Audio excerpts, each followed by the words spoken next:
সখীদের কৃপা হবেই হবে।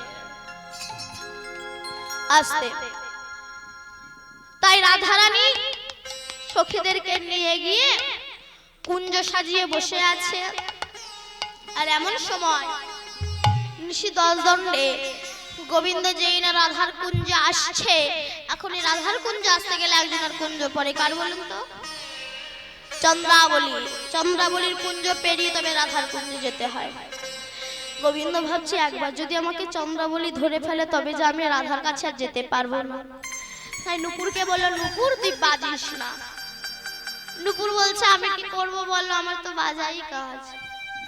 এই বলে গোবিন্দ যখন রুনুঝুনু শব্দ করতে করতে আসছে, ওই নুপুরের আওয়াজ পেয়ে চন্দ্রাবলী বলল, যা তো পদ্মা, ওই মনে হয় ওই কৃষ্ণ যায়, ওকে গিয়ে ধর। আস্তে এইবার পদ্মা গিয়ে সামনে দাঁড়িয়েছে, দাঁড়াও কৃষ্ণ। সঙ্গে সঙ্গে চন্দ্রাবলী এসে ধরেছে, গোবিন্দ আজও তুমি নিশ্চয়ই রাধার কুঞ্জে যাচ্ছ না? না, আজ আমি যখন তোমায় পেয়েছান, আজ আমি তোমায় ছাড়বো না। চলো গোবিন্দ, আজ তোমাকে আমার কুঞ্জে যেতেই হবে। এই চন্দ্রাবলী রাধারানীরা কিন্তু জ্যাঠতো খুঁড়তো বোন। রাধারানীর বাবারা ছিল 3 ভাই, চন্দ্রভানু, বিশ্বভানু আর সুভানু। চন্দ্রভানু রাজার মেয়ে হচ্ছে চন্দ্রাবলী, বিশ্বভানু রাজার মেয়ে হচ্ছে রাধারানী, আর সুভানু রাজার ছেলে হচ্ছে সুবল। তা চন্দ্রাবলীর একটু রাধার উপরে রাগ ছিল। কেন? গোবিন্দ প্রতিদিন ওর কুঞ্জে যায়, আমার কাছে আসে না। কিন্তু একদিন যদি তোমাকে পাই গোবিন্দ, এমন ভাবে ভালোবাসবে না তুমি রাধার কথা জনমের মতো ভুলে যাবে। হরি বল, হরি বল। তাই চন্দ্রাবলী বলল, চলো কৃষ্ণ। কৃষ্ণ বলল, চন্দ্রা আজ আমি ছেড়ে দাও, কথা দিলাম কাল এসে তোমার মনোবাসনা পূর্ণ করে যাব। চন্দ্রাবলী বলল, না, গোবিন্দকে পেলে কি কেউ ছাড়ে? চলো কৃষ্ণ। কেন? এই পথে নীতি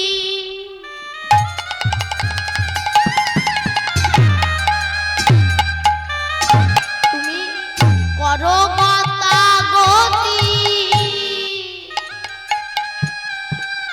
নুপুরের ধ্বনি শুনি।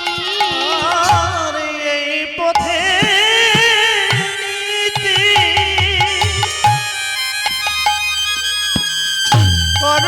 করবতাগতি,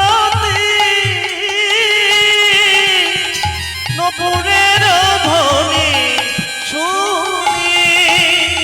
এই পথে নীতি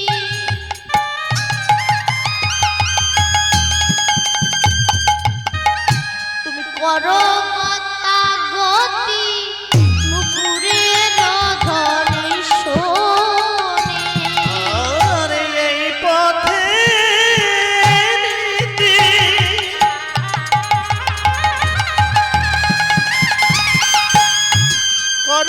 করবতাগতি, নুপুরের ধ্বনি শুনি। রাধা শোনিবা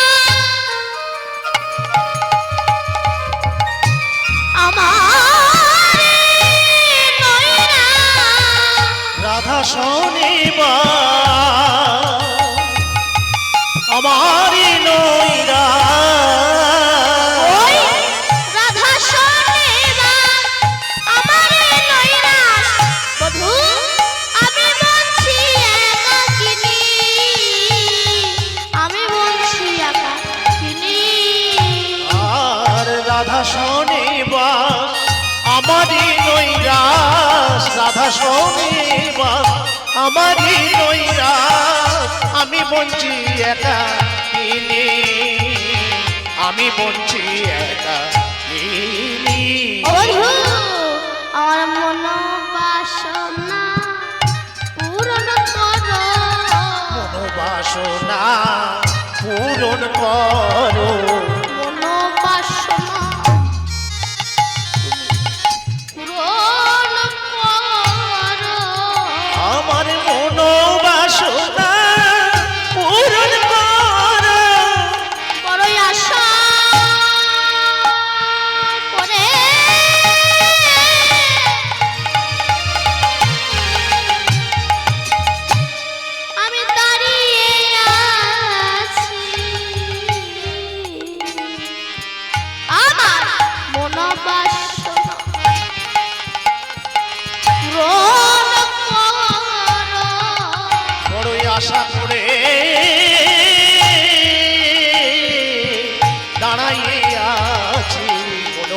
বাসনা পূরণ করো।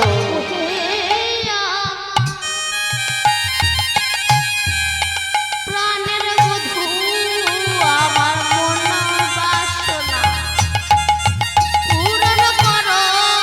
হে আমার প্রাণের বধূ মনোবাসনা পূরণ করো।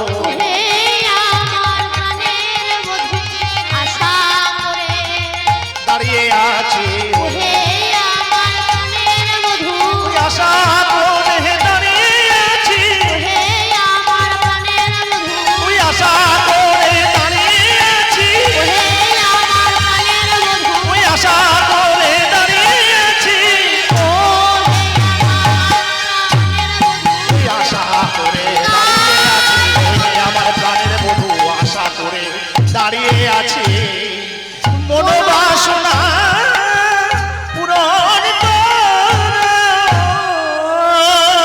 চলো কৃষ্ণ আমার কুঞ্জে। এই বলে গোবিন্দকে জোরপূর্বক ধরে নিয়ে গেলেন নিজের কুঞ্জে। যেই ধরে নিয়ে গেল আর এদিকে রাধারানী আমার সারা রাত কুঞ্জ সাজিয়ে বসে রইল, কিন্তু গোবিন্দই এলো না। এবার ভোরের বেলা যখন চন্দ্রাবলী ঘুমিয়ে পড়েছে, তখন গোবিন্দ চন্দ্রাবলীর কুঞ্জ পরিত্যাগ করে রাধার কুঞ্জে আসছে। নিশি তখন প্রভাত হয়ে গিয়েছে। এইবার দূর থেকে নীলবসন পরা দেখে, মানে চন্দ্রাবলী তো গোবিন্দকে সেবা দিতে জানতো না, সেবা দিতে জানতো কে? রাধারানী। গোবিন্দ পরে পীতাম্বর বস্ত্র, হলুদ বস্ত্র, গোবিন্দকে নীল বস্ত্র পরিয়ে দিয়েছে, চোখের কাজল পায়ে দিয়েছে, পায়ের আলতা চোখে দিয়েছে, মানে যা পেরেছে তাই করে সাজিয়েছে। এইবার দূর থেকে নীলবসন পরা দেখে রাধারানী সখীদের বলছে, সখীরে আস্তে আস্তে, সখীরে যদি দাদা বলরাম আসে তোরা দাদাকে বসতে দিস, কেমন? এই বলে গোবিন্দ যে এসেছে রাধারানী তো চিনতে পারিনি, সখীরা আসন পেতে দিয়েছে, বসো।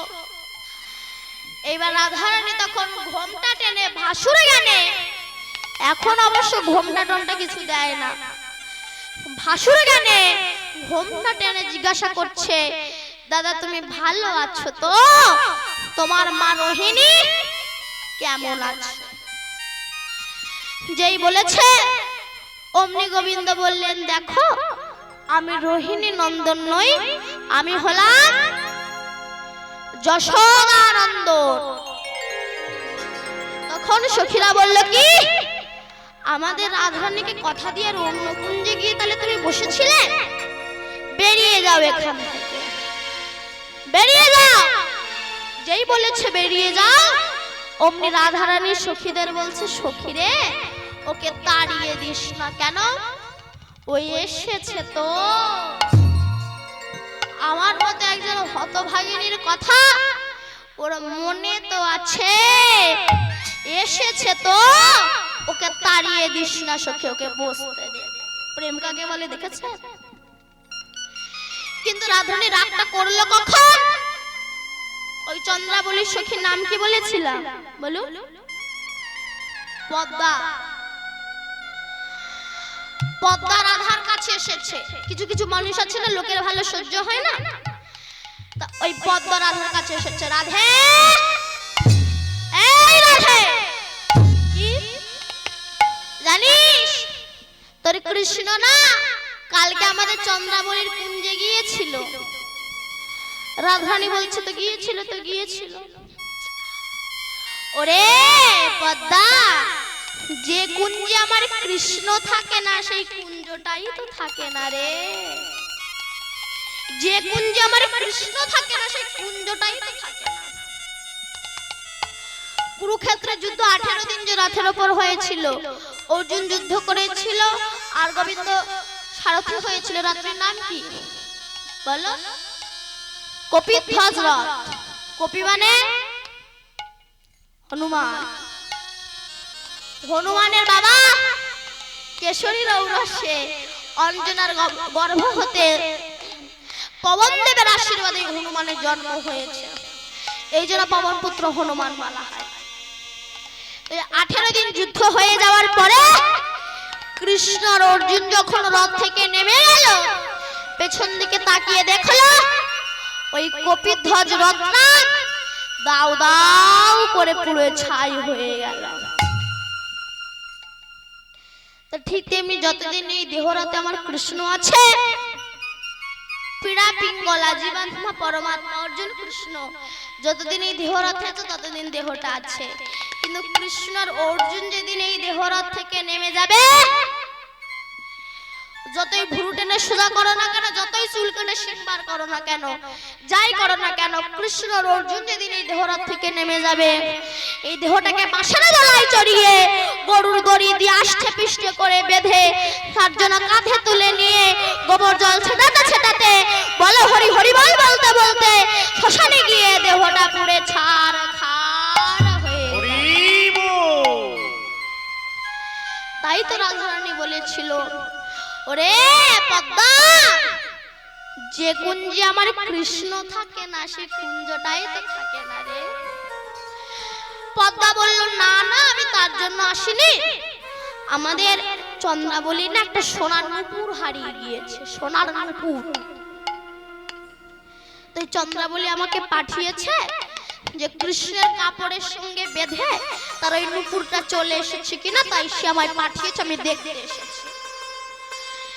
যেই বলেছে তখন রাধা রানী বলল কি, চন্দ্রাবলীর কুঞ্জ হতে আমার গোবিন্দ চলে এসেছে। সেদিকে চন্দ্রাবলীর লক্ষ্য গেল না, নুপুর হারিয়ে গেছে তাই পাঠিয়েছে। যার কাছে আমার কৃষ্ণের থেকে সোনার মূল্য বেশি, তার কুঞ্জে কেন আমার গোবিন্দ গেল?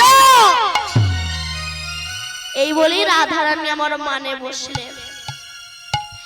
এবার গোবিন্দ রাধারানীর চরণ ধরে কত নয় বিনয় করতে লাগলেন।